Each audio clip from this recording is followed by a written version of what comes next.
Every healthcare system in the world, I think, is a problem. It's responsible for a large part of the expenditure of the finances of a city, of a country. It's a problem. Healthcare is expensive, and it seems to me that the chronic disease of the world, it seems to be just increasing as technology is also increasing. Instead of these two things coinciding with health, it seems to me that we're living longer in poorer health, poor diets, less mobility, ambulation. We just stuck to our screens. We're not really doing anything, and the manual labor of the past seems to be gone. It's all automated now. I've spoken about this. You can order Uber Eats, they come and feed you basically, and then I'm pretty sure in a few years' time somebody's going to organize a service where somebody toilets you as well. You don't have to have any ailments, any disease. Somebody's going to come and wipe your ass. That's the direction of the world that's going. But being a nurse and being part of a cog of a healthcare system, we try to keep people out of hospital at all costs. So we try not to admit people because we understand that admitting people leads to poorer outcomes. The longer you stay in a hospital, the worse it's going to be for you. We know that getting people back into homes, getting people back on their feet and back to the normal life is better. Hospitals, you sit there all day, you get bloods taken, you watch TV, there's not a lot of mobility, activity. And just on that, we can say that people have poorer outcomes. People sit around a lot, blood clots in the legs, blood clots in the lungs, so on and so on. So basically, we try to get people out of hospital. In ED specifically, we have all these services that we can call upon to get people out of ED and prevent them from going to the wards. So we get them back in the home. One of the things that we have to do as nursing staff, as medical staff as well, is make sure that they are safe. So on this one occasion, we were asked to get this old fella out of bed. He was like 90 odd years old. Lives at a home with supports from various different services and from family. So we were asked to get this fella out of bed, walk him around the ED, see what he can do, see how short a breath he gets, and so on and so on. So, myself and another colleague, we go over to the bedside, speak to the fella. He looks very weak to me. And so we're having a discussion about, let's get this fella out of bed. And so you guys know me and how I think about biomechanics, about human performance, how to get stronger, right? My expertise is not in rehab, but I do appreciate human movement. And so I asked the fella, can you get yourself from that lying position into a sitting position and flick your feet across the edge of the bed? We'll be here for you, and then we'll help you stand up. It became very clear that this fella was too weak to even do a sit-up. He was just way too weak to do a sit-up. And the bed wasn't completely supine. The bed was like at 30 degrees. So he didn't have the ability to do a sit-up. He didn't have the ability to get himself out from that, semi-reclined position into a seated position where he's dangling his feet out.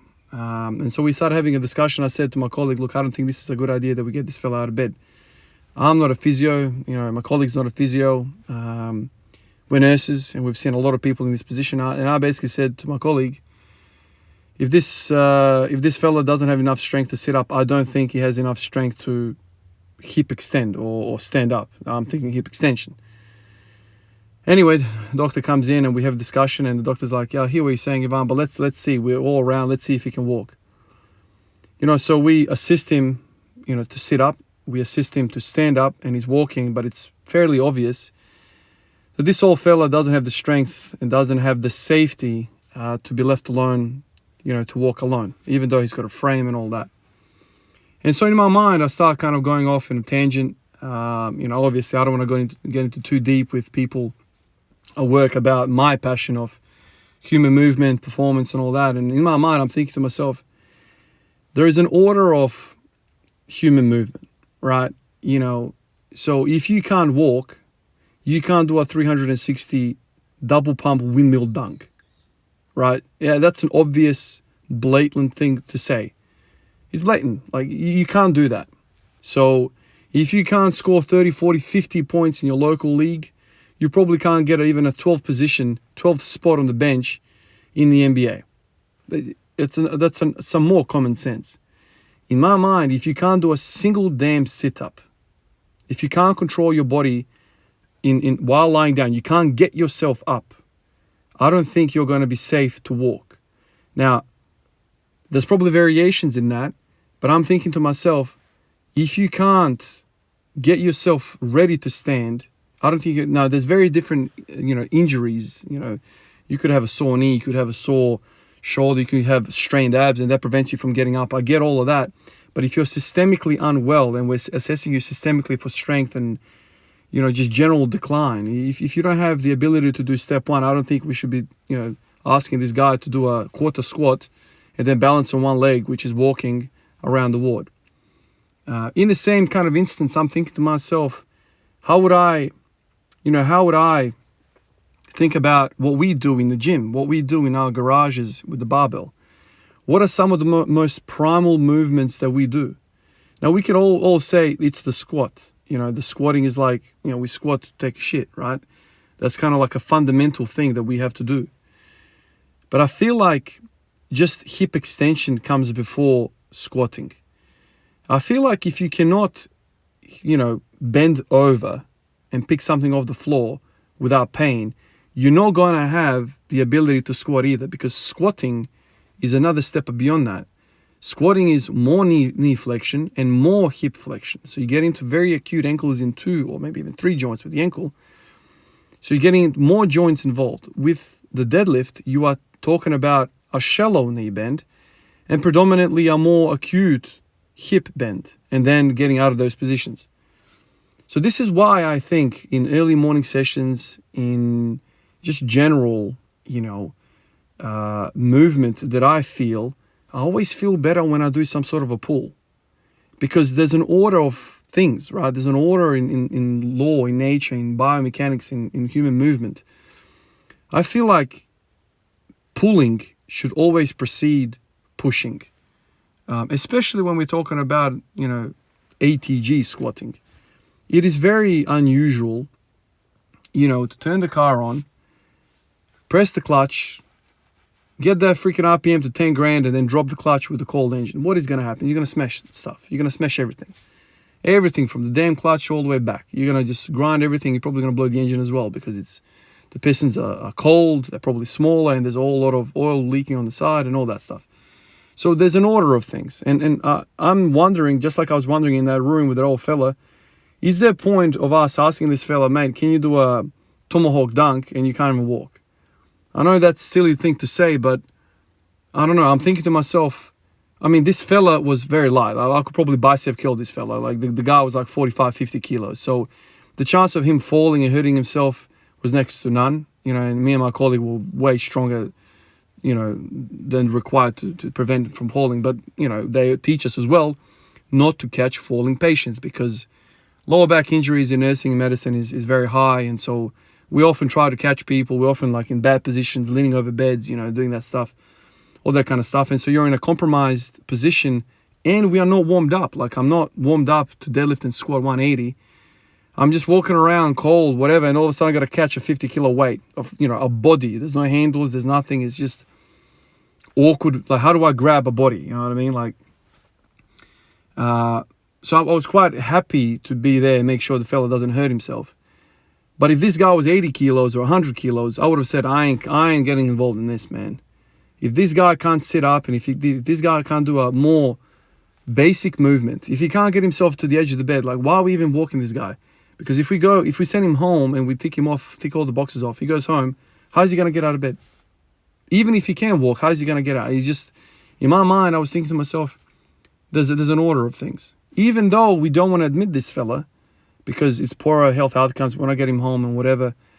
I'm just thinking from a biomechanical, from a human movement point of view. Eventually, we got a physio involved because he failed his mobility. He wasn't very, very strong. And the physio basically, said we need to admit. So that's their expertise. But from my point of view, I'm not a physio, but from my point of view, I'm thinking to myself, I'm sure there's an order of stuff. Like, I don't know. Like, if you're thinking about a pull-up, if you can't do a negative, you can't do a concentric. If you can't control if you jump up to the bar, to the finished position, and you can't control your body weight all the way down, well, what are the chances of you actually pulling yourself up? We know eccentrically we are stronger than concentrically. So, like, that's how I'm thinking about it, like, from the old fella's point of view. Like, clinically, Now I'm thinking about the barbell and why I always feel so damn good when I do some sort of a pull, whether it's a sumo pull, whether it's a straight deadlift off the floor, RDL, good mornings, back extensions, GHD, back raises, you name it. If I do that, especially in the early mornings, man, if I do that, I always feel better, man. I always feel better moving around. And it's taken me a long while to kind of work that out, because I always thought, you know, when I first started this whole journey, I came in with this belief that squatting is number one and the squatting is all you need. It's great, man. That's great if it works, but I don't think it works like that. Especially if you think about the general population. You know, I've told you guys stories where I walk up to random colleagues of mine at work. You know, when we have a free moment, I'm like, mate, can you drop down in ATG position with flat feet on the ground? They're like, what are you talking about, man? Like, is this one of your crazy talks again? I love seeing this. I love seeing different proportions of people, you know, all sorts of backgrounds, all sorts of activity histories. Some people have never touched a freaking ball in their life, let's just say. You know, some people are very athletic. And so I like to kind of see these things, talk to people, like, you know, challenge people. It's a fun little exercise to see people, how far they can go. And surprisingly, some guys are very inactive and have very good mobility. Other guys are super active and have freaking no hip internal rotation, no external rotation. They can't even get to a quarter squat. They're just locked up. But we know that predominantly most people, especially in the West, I mean, I only have access to West, I guess. I live in a Western world, but most people, most average normal people, not athletes, cannot ATG squat with a flat back. They just can't do it. So it only serves like a logical thought that doing a pull, some sort of a pull, like I've named a whole bunch of them, before trying to squat is probably a better idea, because everybody can freaking bend their hips, hip hinge, full hip hinge, to some sort of degrees. I don't know, 45 degrees. If you do a soft knee bend and get the tension of the hamstring, you could probably, like most people can get to 90 degrees, right? I mean, how do they live? Do you know what I mean? If you can't bend your hips to 90 degrees, I think you would struggle to live. Like, how do you pick stuff off the ground? How do you wipe your ass? Like, how do you do anything, man? Like, so I think that's what's happening with me with these exercises. Now this morning, it's a 5 a.m. Actually, I started even before 5 a.m. I kind of woke up quicker this morning, but I decided to do pin squats. Now that's against everything I've said so far. But pin squats are heavy on the posterior chain, man. Like, it's crazy how much of a lower back pump. I actually got a lower back pump and a mid back pump and a glute pump from pin squats this morning. All of those muscles are involved in hip extension. It's heavy.